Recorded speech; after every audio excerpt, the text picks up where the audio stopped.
Okay guys, this is something we've been thinking of getting for a while because we've had a few Edwards guitars. This is a Tokai. It's called a Love Rock model. It's got Tokai written on the top there in pseudo Gibbo styling. Basically it's a Les Paul, another Les Paul high-end, sort of what I call copy, and it's a Goldtop. And the thing that we thought was really strange was the Goldtop on it. It's maybe difficult to see in this light, but I really like it. It's sort of like an aged Goldtop look. It's not the gaudy, this sort of colour Goldtop. It's more of a greeny, faded look, and I'm sure there's some aficionados out there. I think the faded green look is more when the guitar gets really old. You know, it develops that sort of colour. You know. Now, this to me, I mean, this is a definitely 50s style neck. It feels really, really big. The thing is very heavy. It's heavier than my JS Edwards. On the back, it's got, you know, I mean, yeah, it could be a two-piece. Yeah, I think it is two-piece. You know, but it's really solid mahogany, stained in this beautiful colour that complements the Goldtop. I had a Les Paul classic Goldtop, and they had the same sort of idea. They have a sort of lighter style. The binding on this is aged. If you look here, it's aged here as well. It's got the old-fashioned tuning pegs there, which, I mean, you know, if you squint, it looks like a Gibson. It's got P90s on it, which is we'll come to that. These top hat knobs are really nice. They're good. They suit the look of the guitar. Cream scratch plate, cream pickups. These pickups, which we'll show you, are not particularly impressive really. I'm not quite sure whether there's some internal circuitry because Neil got this second hand. So these, what are these new? Neil? You can get the sort of current Goldtop model, I believe is an LS95, and there's a guy in Germany who you can get them. It works out about 850 quid plus the postage, I think. So a lot of dough, you know, if you're going to buy. When we bought that, the guy, when I was talking to the guy about buying it, he said it was an LS160, which is another model up. Tokai's the model number, for instance, LS160 is the price it is in yen. So, for instance, the LS80 became the LS90, or some such thing. So as the price goes up, they have to keep changing. They change the model number, which seems a bit ridiculous, and everybody says on the internet it seems confusing at best. Okay, so it's got a carved top, which is, you know, it's all covered in paint, which is so you don't have to worry what the top is. So this is interesting. The rosewood on this, you need to get in on this. This is fantastic. The rosewood that they've put on here is a lovely, glorious colour. Now, the weird thing we notice also is these little black weird lines around these inlays. I haven't got a clue what that is, so if someone knows, maybe it's some ageing thing, maybe it's something to do with an age. Because I get the impression from this looks like a replica of an aged type of Les Paul. It plays really well. I mean, it plays just like a 50s Les Paul, and it feels really, you know, it's almost falling off a lot when it's on my knee like this, so I really need to strap. P90s, I'm coming across, you know, they're growing on me, but... Not those ones. Not these ones. These are pish, as my Scottish friend would say, and they squeal like hell. So let's give you a range of the tones on clean through the pickups. Start from here, work backwards for a change, and then we'll dial it up, and then you'll hear some really vile distortion, which isn't intended. Okay, so...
volume on this.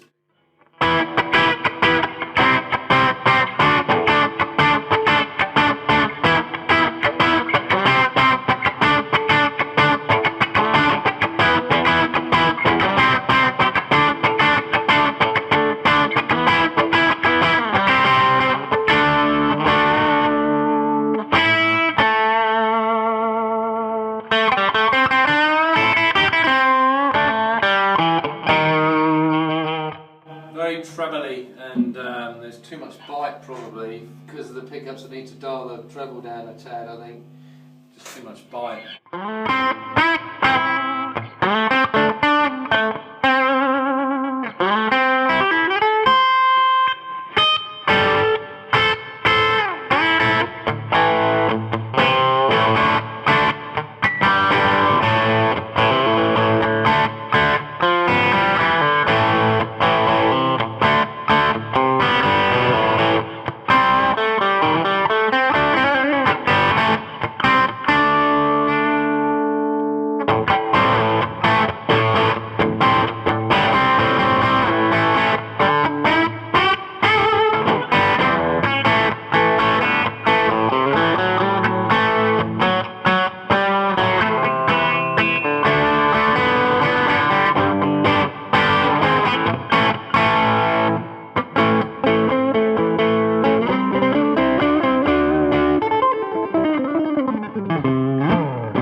So that's on the clean tones now. I'm going to have to turn the volume down on this because it will scream like nobody's business.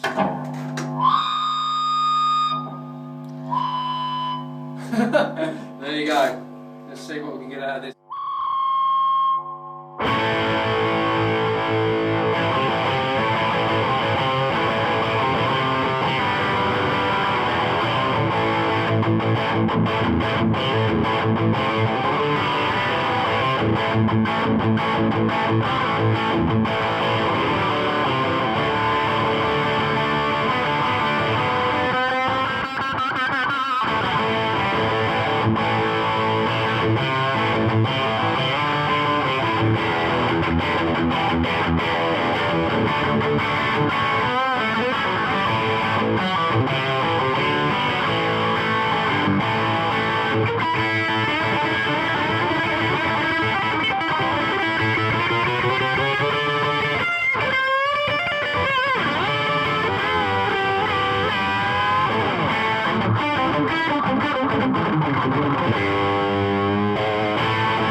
Okay, gave it a bit of a blast there. Plays really well, the action's very low, it's got fat frets on it and it's got beautiful binding, it's very well put together, but you need to buy yourself a cracking set of P90s that I'm going to squeal you into infinity.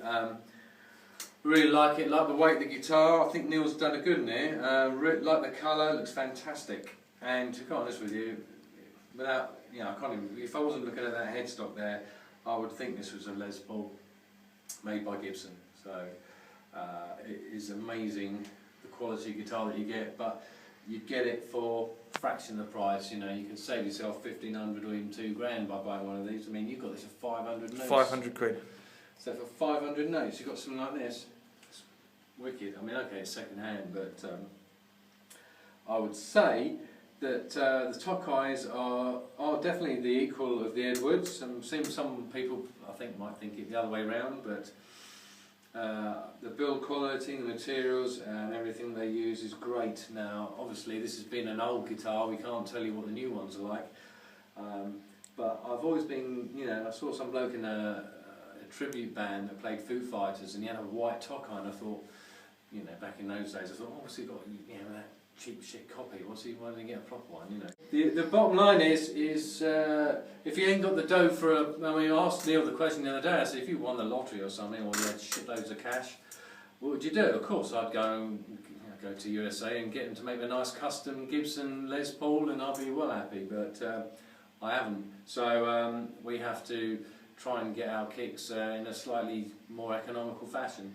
So guys, yeah, really good. P90s, these are shit. I don't know whether they are it's a circuitry or something. It's a second-hand guitar, so